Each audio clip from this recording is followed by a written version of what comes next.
Anna Francese Gass. You are incredible and inspiring. Congratulations on your new cookbook, on your new TV show.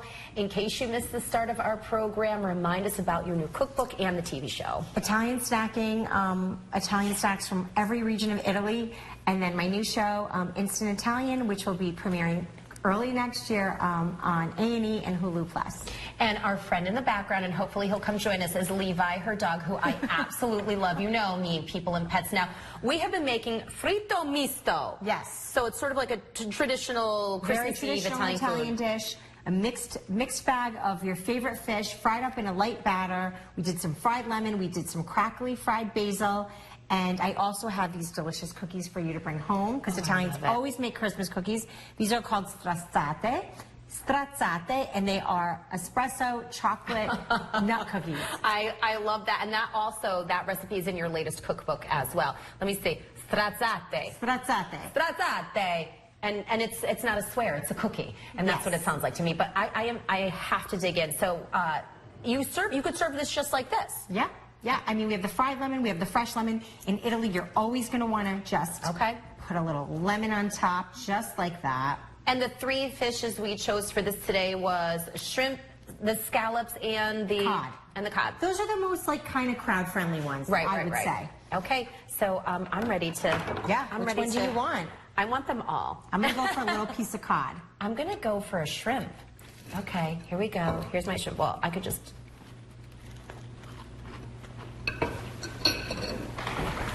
Crunchy, right? That batter. Nice rosé to go with it. Oh, salute. Salute. That is delicious. Actually, let's talk about the wine to serve with a fish dish, because usually on Christmas Eve, I tend to go more red because we've got the red pasta sauces. We don't do meat on Christmas Eve at our house either, but with this fish, it almost gives a summertime vibe, right? 100%. And I think this is a really nice appetizer. So starting the evening with a nice crisp rosé or your favorite white, I think is very appropriate. But listen, you do whatever makes you happy. If you love red wine, I don't think that there's any hard and fast rules.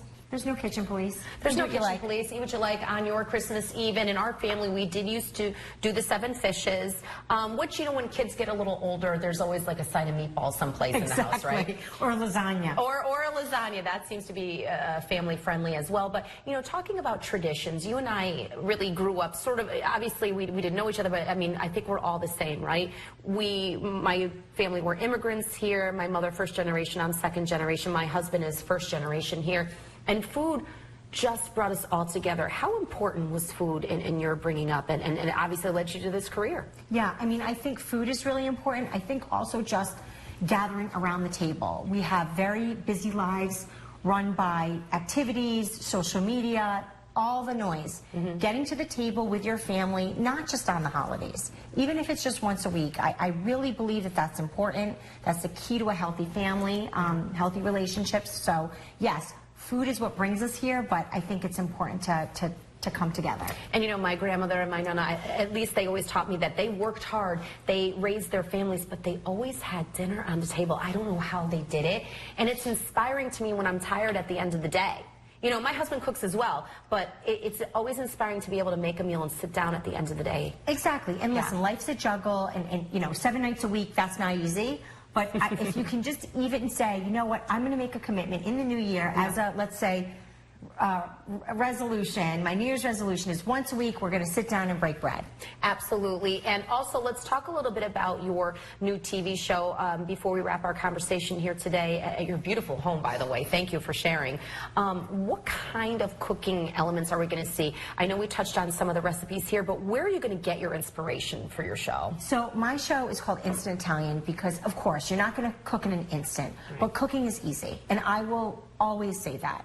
A few ingredients. I think Italian food is the best way to start if you want to learn how to cook, because it's just not complicated.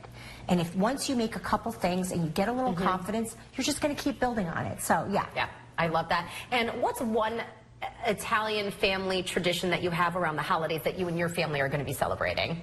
I think every year we just make sure that we get together on Christmas Eve. It's very jovial, it's very fun, and then we get you know, in front of the tree and we just kind of share stories and have a really fun night. Lots of laughs. Oh my gosh, right? Around the table. Do you do the roasted chestnuts? My mother does. Yeah, that's something she grew up doing. They go right in the fire.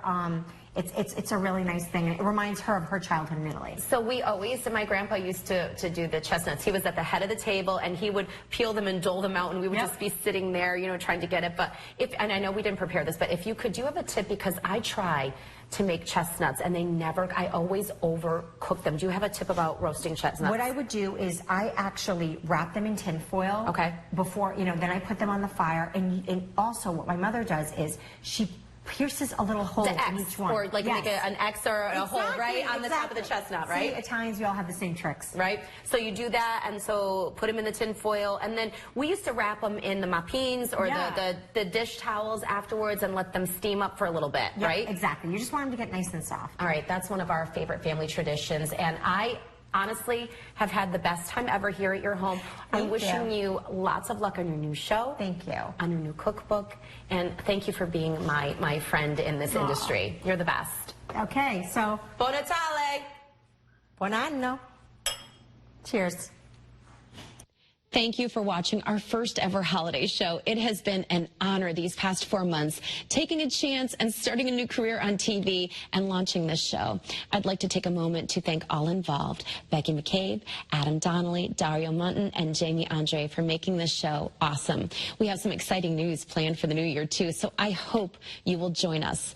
As we wrap 2024, Wolfie and I are wishing you and your family a very happy holiday season and the happiest of New Year's. As we take a look at some Hello Connecticut smiles that have been sent in, you can send some to me too at Renee DiNino at WFSB.com.